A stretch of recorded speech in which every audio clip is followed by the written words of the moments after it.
आज की क्लास शुरू करते हैं। और जैसा कि हम लोगों ने कल कौन सा टॉपिक कवर किया है, बताना जरा चंदा। ऑक्सीकरण अवस्था निकालना। ठीक है, केंद्रीय धातु परमाणु की ऑक्सीकरण अवस्था निकालना, ये हम लोगों ने कल कवर किया है। और जो चंदा ने व्हाट्सएप ग्रुप में जो पिछले साल के बोर्ड में आए हुए क्वेश्चंस भेजे हैं, उनमें भी आप देख लो ऑक्सीकरण अवस्था के दो या दो शायद क्वेश्चन उसमें आए हुए हैं। ठीक है, तो ऑक्सीकरण अवस्था निकालना हमारे लिए काफी इंपॉर्टेंट है। अब मुझे एक चीज बताओ, बुक में जो दो एग्जाम्पल दिए हुए हैं, वो उनमें आपको ऑक्सीकरण अवस्था निकालना आया या नहीं आया? अभी भी ऑक्सीकरण अवस्था निकालने में किसी को कोई दिक्कत है क्या? कोई भी?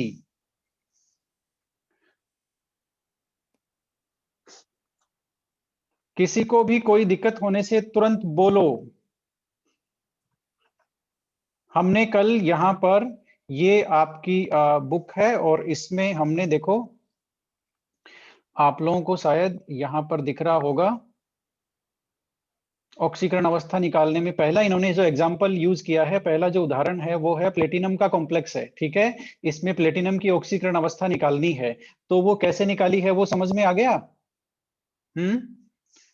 फॉर्मूला तो वही लगेगा इसमें, जैसा कल कल हमने डिसाइड किया था कि एक जो उपसह संयोजक यौगिक होता है, कोऑर्डिनेशन कंपाउंड होता है, उसमें जितने भी अवयव अवयव होते हैं, अवयव का मतलब जितने भी उसमें धातु, केंद्रीय धातु और लिगेंड होते हैं, उन सब की जो उन सब पर जो आवेश होता है, उसका योग समन्वय मंडल पर उपस्थित आवेश के बराबर होता है।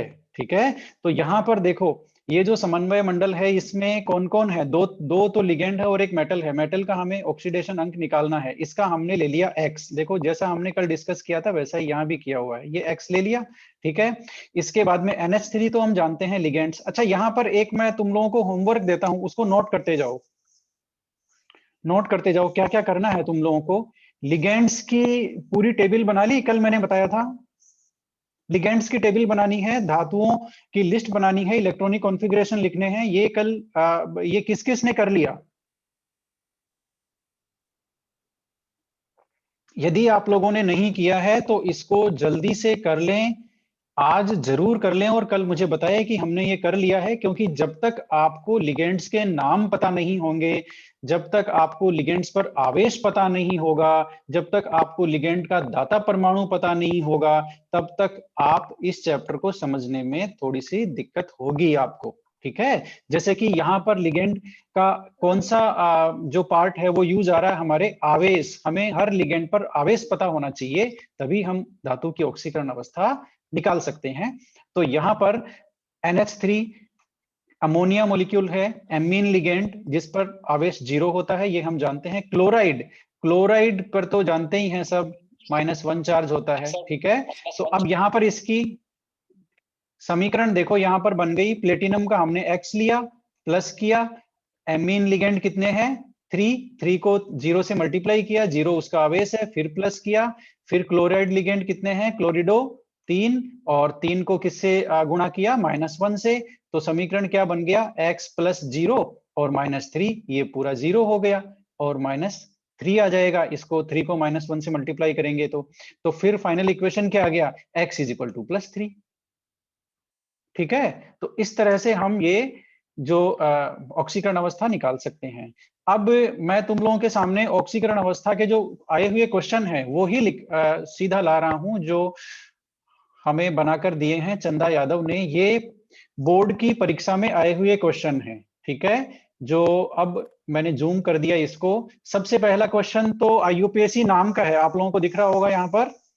ठीक है, ये IUPAC नाम का जो क्वेश्चन है, ये हम अभी नहीं करेंगे, ये टॉपिक हमारे कवर नहीं हुआ है। उसके बाद में क्रोमियम का देखो इलेक्ट्रॉनिक विन्यास आ गया। बताना जरा, क्रोमियम का इलेक्ट्रॉनिक विन्यास, मैं नाम अनाउंस करता हूं वही बताएगा, है ना? हमें बताएगा क्रोमियम का विन्यास, काजल बताएगी। काजल बताओ फटाफट क्रोमियम का इलेक्ट्रॉनिक विन्यास, काजल।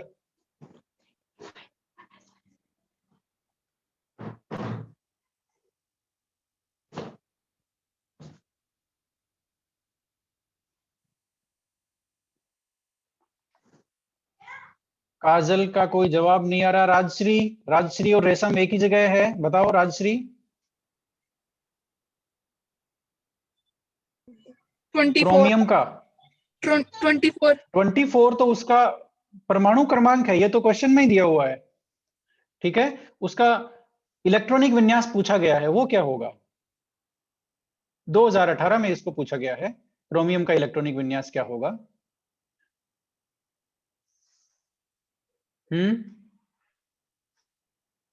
कल हमने जो इलेक्ट्रॉनिक कॉन्फ़िगरेशन की बात की थी वो आप लोगों के समझ में आई थी या नहीं आई? Yes sir.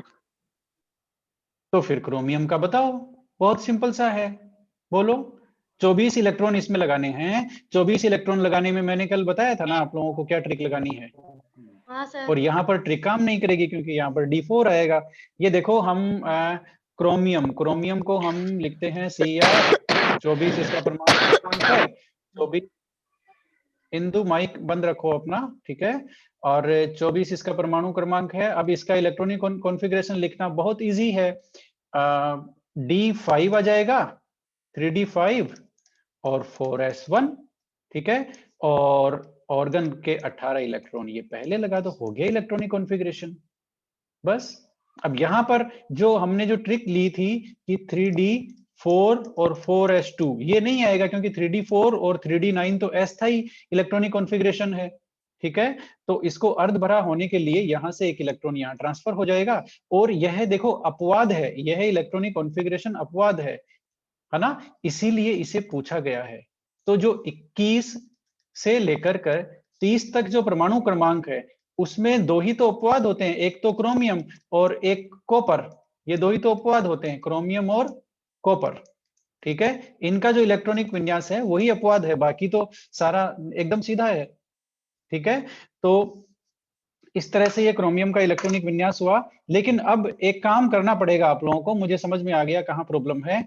आप लोग 21 से लेकर के 30 तक के कम से कम इलेक्ट्रॉनिक विन्यास लिखना आपको आना चाहिए। 21 से 30 छोड़ो, 1 से 30 तक आपको आना चाहिए।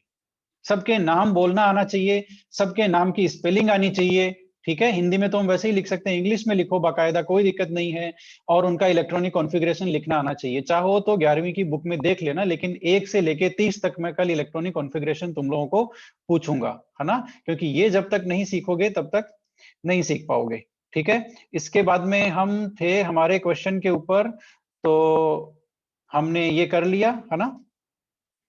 और आप लोगों को क्वेश्चन दिख रहे हैं?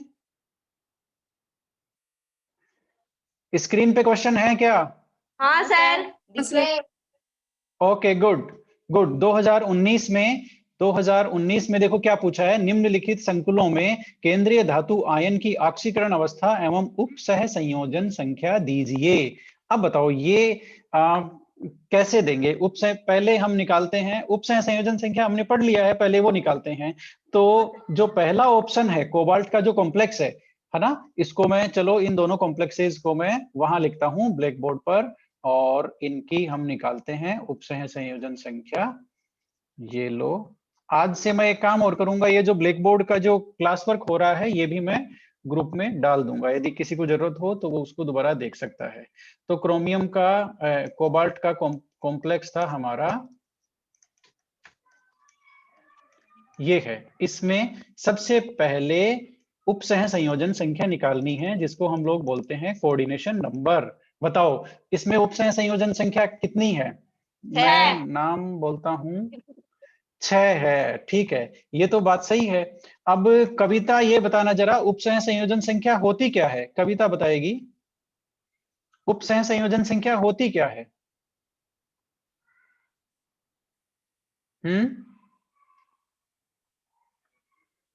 चलो मोनिका तुम बताओ उपसह संयोजन संख्या क्या होती है? सर केंद्रीय धातु से जो लिगेंड, सर केंद्रीय धातु से जो लिगेंड जुड़े होते हैं उनकी संख्या को। हाँ ये सही है, लेकिन इसमें थोड़े से सुधार की जरूरत है। देखो अब केंद्रीय धातु से जो लिगेंड जुड़े होते हैं वो यदि सारे के सारे एक दंतुक लिगेंड हो तब तो तुम्हारी परिभाषा सही है, लेकिन यदि द्विदंतुक हो तब तुम्हारी परिभाषा सही नहीं है। जैसा कि यहाँ पे अब तुमने देखा होगा, इसमें कोऑर्डिनेशन नंबर यानी कि उपसह संयोजन संख्या तो 6 है, लेकिन लिगेंड कितने जुड़े हुए हैं बताना जरा। कितने लिगेंड जुड़े हुए हैं? EN जो लिगेंड है वो कितने हैं? 3 ही है वो तो। बात सही है ना? तो यहां पर परिभाषा क्या होगी बताओ? क्या होगी परिभाषा? परिभाषा होगी केंद्रीय धातु परमाणु, है ना, लिगेंड्स के साथ में कितने उपसह संयोजक बंध बना रहा है, वो उसकी उपसह संयोजन संख्या होती है ना। तो उपसह संयोजक जो बंध है वो पता चलता है लिगेंड से। अब लिगेंड यहाँ पर द्विदंतुक लिगेंड है, द्विदंतुक लिगेंड का मतलब एक लिगेंड दो उपसह संयोजक बंध बना रहा है, ठीक है। तो 3 लिगेंड कितने बनाएंगे? 6 बनाएंगे। तो इसकी जो कोऑर्डिनेशन नंबर है, उपसह संयोजन संख्या है, वो 6 हो गई। अब ये जो EN लिगेंड है, ये क्या है कि बड़ा इंटरेस्टिंग है। ये मैंने लिगेंड के जो प्रकार बताए थे तब भी मैंने कह दिया था, इस EN और ऑक्जेलेटो ये दोनों के दोनों शानदार हैं। ये हर प्रॉब्लम में, हर क्वेश्चन में ये आते हैं। तो रेशम बताना जरा, EN का नाम क्या है? EN का क्या नाम है रेशम? Ethylene diamine. एथिलीन डाइएमीन, ठीक है, एथिलीन डाइएमीन। अब इसका फॉर्मूला मुझे कौन बताएगा? फॉर्मूला मुझे बताएगी ईशा। ईशा इसका फॉर्मूला बोलो फटाफट।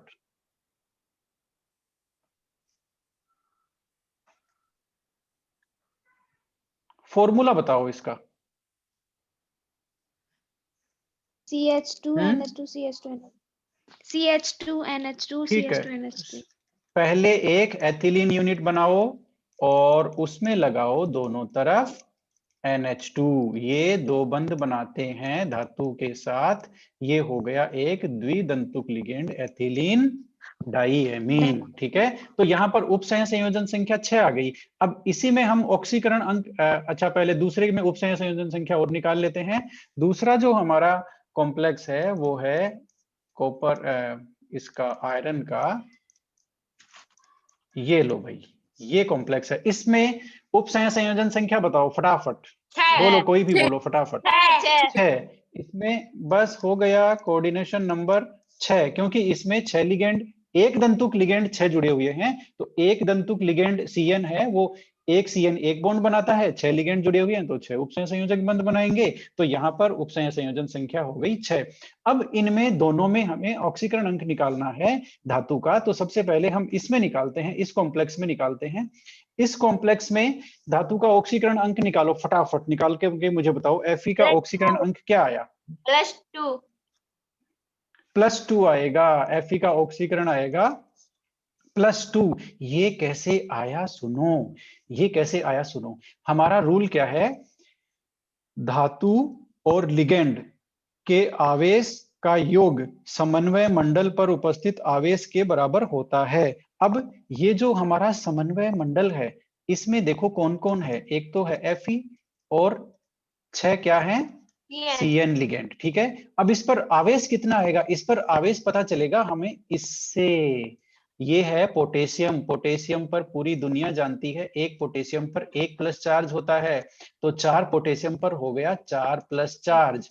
इसका मतलब इन 4 पोटेशियम का आवेश हो गया +4। तो इस पर कितना आवेश है? इस पर है -4, 4 माइनस। बात समझ में आई? ठीक है। तो इस तरह से अब हम यहाँ पर ऑक्सीकरण अंक निकालेंगे। हमें समन्वय मंडल पर आवेश कितना है ये पता चल गया। हमने Fe का लिया x, जिसको नहीं पता है उसको फाइनल एक बार एग्जांपल बता रहा हूं मैं। Fe का हमने x लिया, प्लस किया। Cn की संख्या कितनी है? 6। Cn का चार्ज कितना है? अब ये कहां से पता चलेगा भाई Cn का चार्ज कितना है?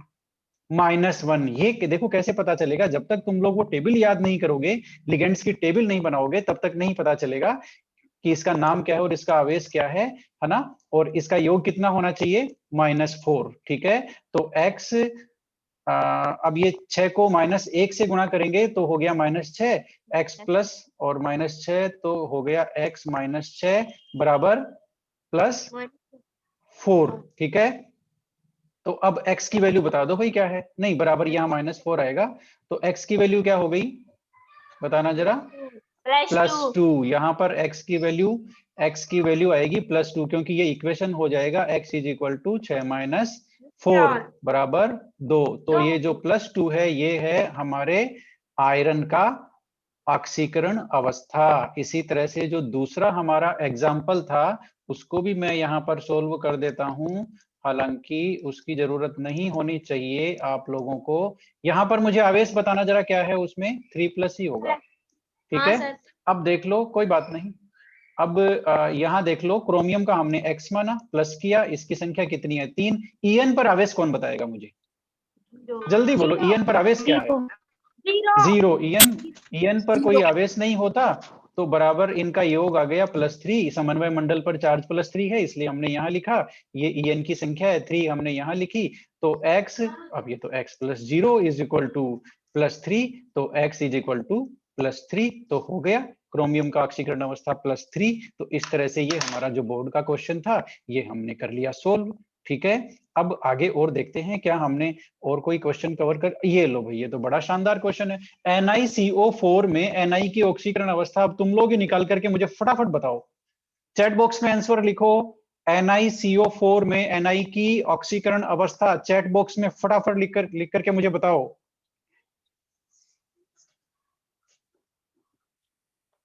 क्योंकि हमारा टारगेट क्या है, हमारा टारगेट है कि हम जो हमारा चैप्टर है उसे इस तरह से पढ़ें कि हम बोर्ड के क्वेश्चन सॉल्व कर पाए। 0, यस, इसका आंसर आएगा 0। Okay good. अब 0 कैसे आया, ये किसी को समझ में नहीं आया हो तो मुझे बता दो। गैलेक्सी A70 हमारे साथ जुड़ा है। गैलेक्सी A7 आपका, आप पहली बार जुड़े, क्या नाम है आपका? Galaxy A70। चलो कोई बात नहीं, अभी इनका स्पीकर ऑफ है, ठीक है। तो 0 कैसे आया, इसमें किसी को कोई दिक्कत है क्या? किसी को भी कोई दिक्कत है तो अभी भी उसमें या तो चैट बॉक्स में लिखो या मुझे बताओ कि मुझे समझ में नहीं आया।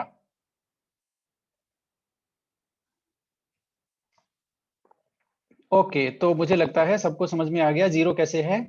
अब देखो, उभयदंती लिगैंड की परिभाषा लिखिए। देखो मैंने पढ़ाते टाइम भी बताया था, ये काफी इंपॉर्टेंट है ये परिभाषा उभयदंती की, है ना। तो उभयदंती के 4 उदाहरण भी बुक में दिए हुए हैं, वो हमने समझे थे। उभयदंती की परिभाषा मुझे कौन बताएगा? मैं। उभयदंती की परिभाषा चंदा। बोलो बोलो बोलो चंदा। जिसमें एक से अधिक दाता परमाणु परंतु एक समय में एक ही दाता परमाणु केंद्रीय आयन से जुड़ा हो, बंध बनाता हो। ठीक है ठीक है ठीक है, उदाहरण बताओ कोई भी NO2। उदाहरण। उभय NO2। NO2 में देखो, जब बाकी भी सुन लो भाई, उभयदंती लिगेंड क्या होते हैं। एक तरह से ये हमने जो अब तक पढ़ा है ना, उसका रिवीजन हो गया ये सारा का सारा, ठीक है। उभयदंती लिगेंड वो होते हैं जिनमें एक से ज्यादा दाता परमाणु होते हैं, लेकिन वो एक बार में एक ही दाता परमाणु से बंध बनाते हैं। तो ये NO2 है, यह है, इसमें 2 दाता परमाणु होते हैं, नाइट्रोजन और ऑक्सीजन। अब धातु से यानी कि मेटल से इसका नाइट्रोजन भी बंध बना सकता है और मेटल से इसका ऑक्सीजन भी बंध बना सकता है, ठीक है। तो यह हो गया उभयदंती लिगेंड, ठीक है। तो इस तरह से यह उभयदंती लिगेंड का परिभाषा और उसका उदाहरण हुआ। तो इस तरह से ये इस चैप्टर के बोर्ड में आए हुए क्वेश्चन इतने ही थे क्या? ये तो खत्म हो गए, आगे चैप्टर पढ़ने की जरूरत ही नहीं है फिर तो, है ना। लेकिन कोई बात नहीं। ओके, तो ऑक्सीकरण अवस्था हुआ खत्म। अब IUPAC नाम का भी एक क्वेश्चन है, कोई बात नहीं, वो IUPAC नाम हम देखते हैं। अब मुझे ये बताओ, मेरा जो वीडियो है IUPAC नाम का, वो किस किस ने देखा है? सर वो चला ही नहीं हमसे तो। क्यों? पता नहीं सर। नहीं, उसको चलाना डेटा नहीं होगा इसलिए नहीं चला होगा। वो बहुत ही अच्छा वीडियो है, बहुत ही अच्छा वीडियो है नामकरण का। यदि उसमें से समझ लोगे तो कोई क्वेश्चन ही नहीं रहेगा। अब मैं जो समझाने जा रहा हूं वो समझ लो, ठीक है। मैं तुम लोगों को पिन पॉइंट चीजें बता रहा हूं, तुम लोग ये समझते जाना, बुक में तुम लोग पढ़ते रहना, मैं पहले समझा देता हूं एक बार, ठीक है ना। चीजों को मैं समझा देता हूं और वो जो मेरा वीडियो है वो जरूर देखना है, ठीक है। सबसे पहले मैं एक बेसिक बात बताता हूं कि कभी भी किसी भी लवण का नाम लिखते हैं तो धनायन का नाम पहले लिखते हैं। सुन लो, लवण के नाम में धनायन का नाम पहले लिखते हैं। जैसे NaCl एक लवण हुआ तो हम सोडियम पहले लिखते हैं, फिर यहां एक स्पेस देते हैं। स्पेस समझते हो ना, स्पेस, ये स्पेस देते हैं, फिर आगे क्लोराइड लिखते हैं। तो ये ध्यान रखना कि लवण का नाम में धनायन और एनायन के नाम के बीच में एक स्पेस देते हैं और धनायन का नाम पहले लिखते हैं। यह नियम हम उपसह संयोजक यौगिकों में भी फॉलो करेंगे। सुन लो, दूसरा नियम समझते जाओ, उदाहरण लिखते जाओ। जैसे मैं लिख रहा हूं ना वैसे लिखते जाओ, ताकि बाद में देखोगे तो याद आ जाएगा कि सर ने क्या बताया था इसमें। अगला देख लो, कभी भी धनायन और ऋणायनों की संख्या नहीं बताते हैं। लवण के नाम में धनायन और ऋणायनों की संख्या नहीं बताते हैं। अब मैंने एक एग्जाम्पल लिखा है CaCl2। CaCl2 इसका नाम है कैल्शियम क्लोराइड। क्या नाम है? Calcium chloride. ये कैल्शियम क्लोराइड इसका नाम है। अब ये देखो, इसमें 2 क्लोरीन है, 2 क्लोराइड है इसमें, फिर भी कैल्शियम क्लोराइड है। और इसमें 1 क्लोराइड है, इसको भी सोडियम क्लोराइड बोलते हैं। तो कैल्शियम क्लोराइड को कैल्शियम डाइक्लोराइड तो नहीं बोलते ना। इसलिए ध्यान रखना हमेशा, जैसे ये है एग्जाम्पल है FeCl3। अब इसमें 3 क्लोराइड है तो इसको आयरन ट्राइक्लोराइड नहीं बोलते हैं, यह भी आयरन क्लोराइड ही होगा। तो बात समझ में आ गई होगी कि ऋणायन और धनायन की संख्या नहीं बताते हैं। ठीक है, ऋणायन और धनायन का केवल नाम लिखते हैं, उसकी संख्या कभी नहीं बताते हैं उसके नाम में। यह हुआ दूसरा रूल। तीसरा रूल अब हम बात करते हैं समन्वय मंडल की। समन्वय मंडल में जो हमारा उपसह संयोजक यौगिक है, लिगेंड्स हैं और धातु है, उनका नाम कैसे लिखते हैं। तो सबसे पहले हम लिगेंड्स को लिखते हैं। किसको लिखते हैं? लिगेंड्स के नाम लिखते हैं। अब लिगेंड कितने प्रकार के होते हैं? लिगेंड ऋणायनिक भी होते हैं, धनायनिक भी लिगेंड होते हैं, लेकिन वो हम बात नहीं करेंगे इस चैप्टर में अभी। और उदासीन लिगेंड भी होते हैं। तो हम यहाँ पर केवल 2 लिगेंड्स की बात करेंगे, एक तो जो उदासीन होते हैं और एक जो ऋणायन होते हैं। ठीक है, एक जो ऋणायन होते हैं, इनकी बात करेंगे। अब ध्यान से सुनना मेरी बात। लिगेंड्स के नाम में जो उदासीन लिगेंड हमारे सामने कुछ आएंगे वो है H2O, इसको बोलते हैं एक्वा। एक आएगा NH3, इसको बोलते हैं एमीन। ठीक है, एमीन नहीं एमीन। ओके, और एक आएगा हमारे कार्बोनिल, है ना, इसको कार्बन मोनोऑक्साइड नहीं बोलते, कार्बोनिल। एक आएगा नाइट्रोजन ऑक्साइड, इसको बोलते हैं नाइट्रोसिल। ये 4 उदासीन लिगेंडों से हमारा ज्यादातर पाला पड़ेगा। ठीक है, इसके अलावा इनके नाम अलग हैं। बाकी के नाम क्या है कि जो उस यौगिक का नाम है वही है। यहाँ पर इन 4 केसेस में जो इनका नाम है वो लिगेंड का नाम नहीं है, लिगेंड का नाम कुछ और है। जैसे हमने देखा इसका एक्वा, एमीन, कार्बोनिल और नाइट्रोसिल। इसके अलावा कुछ उदासीन लिगेंड और भी है, जैसे ईएन है ना। अब ये क्या है कि ये ऑर्गेनिक लिगेंड है, ये कार्बनिक कंपाउंड है ईएन। अब ध्यान से सुनना मेरी एक बात, बहुत इंपॉर्टेंट बात है ये। कार्बनिक लिगेंड का IUPAC नाम लिखते हैं, है ना। लेकिन यहाँ पे तुम लोग इथाइलिन डाइएमीन लिखोगे वो भी एक बार चलेगा, लेकिन फिर भी इसका IUPAC नाम लिखना जरूरी होता है। IUPAC नाम लिखोगे तो ज्यादा सही होगा। तो ईएन का वैसे जो नाम हमने अभी तक पढ़ा है वो है एथिलीन डाइएमीन, लेकिन इसका IUPAC नाम क्या कोई लिख सकता है? यहाँ पर कोई भी जो है जुड़े हुए हैं हमारे साथ 13-14 स्टूडेंट्स जुड़े हुए हैं, वो लिख सकते हैं क्या? कोई भी इसका IUPAC नाम बता सकता है मुझे? एमीन का IUPAC नाम, एमीन का नहीं, इसका इथाइलिन डाइएमीन का IUPAC नाम, ये मैंने इसका फॉर्मूला लिख दिया, CH2 और NH2 और एक NH2 इधर। बताना जरा इसका IUPAC नाम बताओ भाई कोई भी। चलो मैं बता देता हूं क्योंकि समय की थोड़ी सी कमी है।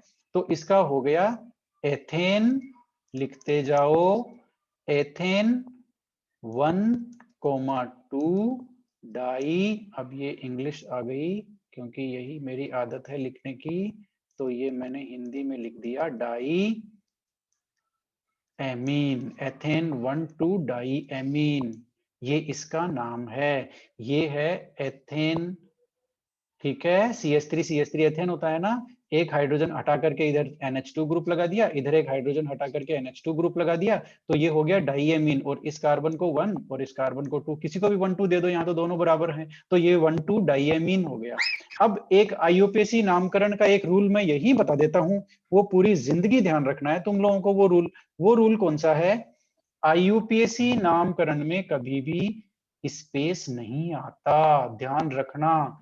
IUPAC नामकरण में कभी भी स्पेस नहीं आता, चाहे वो किसी कार्बनिक यौगिक का नाम हो, चाहे वो उपसह संयोजक यौगिक का नाम हो। इसका मतलब यह हुआ, सुन लो, ये जो समन्वय मंडल है इसमें लिगेंड भी होता है और मेटल भी होता है, ठीक है।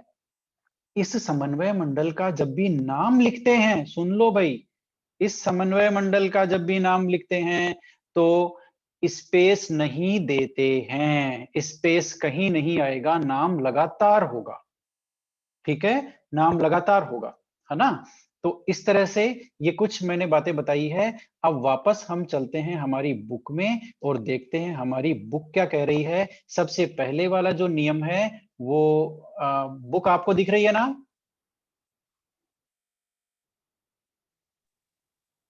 बुक दिख रही है? नहीं सर। हाँ या ना? नहीं सर। हाँ, दिख रही है। नहीं दिख रही तो मैं वापस करता हूं एक बार शेयर, ये लो और ये लो, अब दिखेगी, ठीक है, कोई दिक्कत नहीं है। अब आयनिक 10 मिनट में क्लास बंद हो जाएगी भाई, एक बार के लिए जुड़ जाना, ठीक है। अब आयनिक संकुल में धनायन का ये हमने बात कर ली, ठीक है, संख्या उल्लेख नहीं करते हमने बात कर ली। उदासीन संकुल का नाम ये हमने बात कर ली। समन्वय मंडल का, अब समन्वय मंडल का नामकरण लिगेंड का पहले लिखते हैं, उसके बाद धातु का नाम लिखते हैं, ये हमने बात कर ली, ठीक है।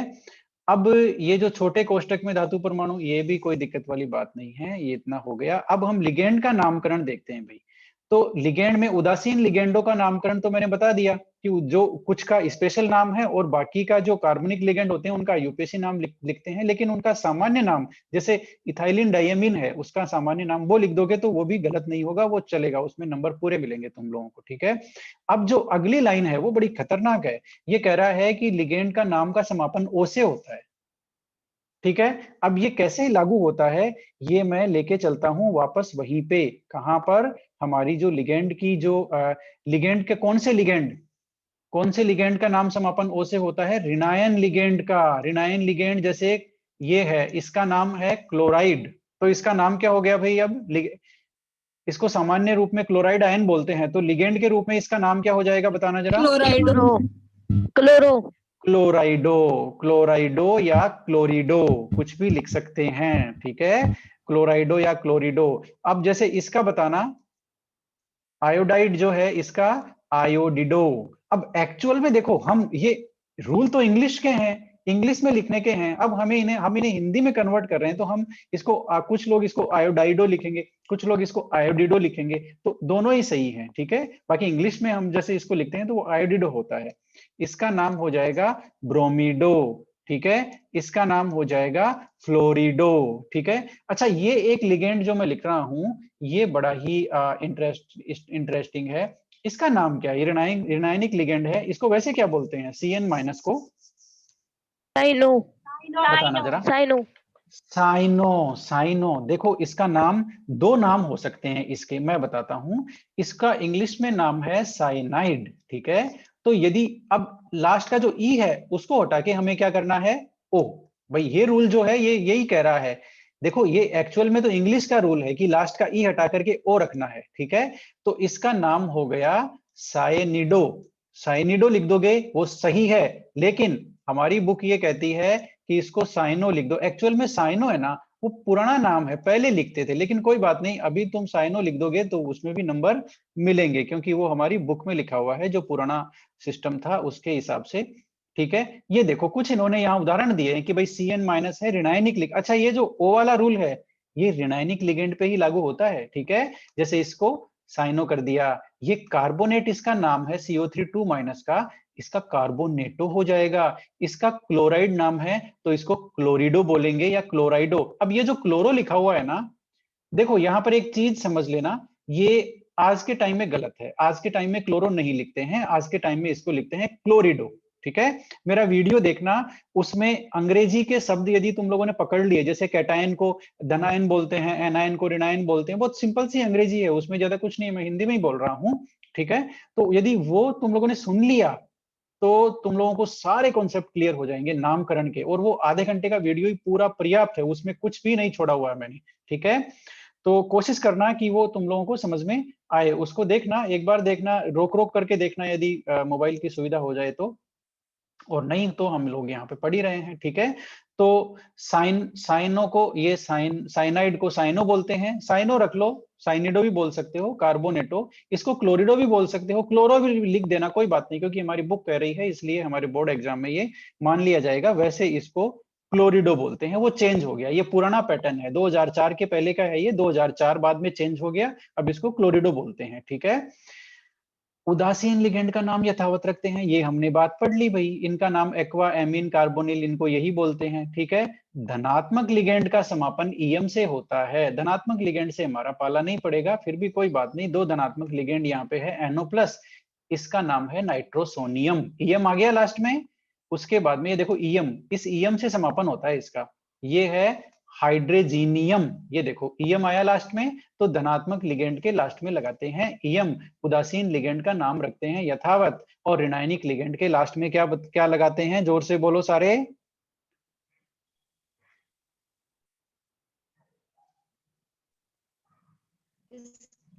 बताओ भाई, ऋणायन लिगेंड के लास्ट में क्या आता है?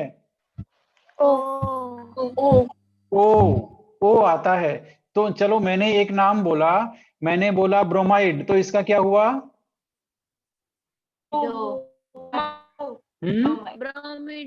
ब्रोमो लिख देना, ब्रोमो भी सही है और ब्रोमाइडो भी सही है, ब्रोमिडो भी सही है, ब्रोमो भी सही है। ठीक है, कार्बोनेट का बोलो, कार्बोनेट का क्या होगा? कार्बोनेटो। कार्बोनेटो। कार्बोनेटो। सल्फेट का, सल्फेट का सल्फेटो। सल्फेटो। ठीक है, ठीक है, थायोसल्फेट का थायोसल्फेटो, उसमें कहाँ दिक्कत है? एमाइड का, एमाइड का क्या होगा? एमिडो, एमाइडो हो जाएगा, एमिडो हो जाएगा, लास्ट में ओ लगाना है। ठीक है, ठीक है। अब ये देखो, ये बड़ा ही इंटरेस्टिंग है, एक से ज्यादा तरह के लिगेंड होंगे तब हम क्या करेंगे?